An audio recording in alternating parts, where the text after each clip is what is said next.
Periods టైంలో inter కోర్స్లో participate చేయటం అన్నది it's usually a personal choice అండి.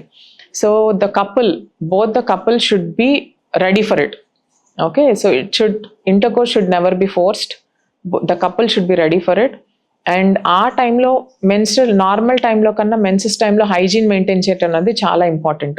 ఓకే, హైజీనిక్ మెథడ్లో, హైజీనిక్ ప్రాక్టీసెస్లో అంటే before inter course, after inter course personal hygiene maintain చేస్తూ ఉంటే they can participate.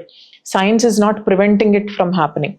Okay, so there is a small theory that ఆ టైంలో వచ్చే గర్భసంచిలో వచ్చే కాంట్రాక్షన్స్ వల్ల మెన్సెస్ బ్లీడింగ్ వెనక్కి వెళ్ళి ఏదైనా ప్రాబ్లమ్స్ అవుతాయి అన్న పర్సంటేజ్ ఆఫ్ పీపుల్ కొంతమంది ఉన్నారు.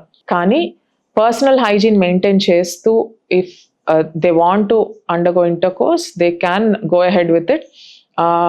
సైన్స్ ప్రకారం ఇది చెయ్యకూడదు ఈ రోజుల్లో అని అయితే ఇట్స్ నాట్ దేర్ అండి. మీరు తీసుకునే అదే మందులు, అదే నాణ్యమైన మందులు మెడ్ ప్లస్ బ్రాండ్స్ పై సగం ధరకే.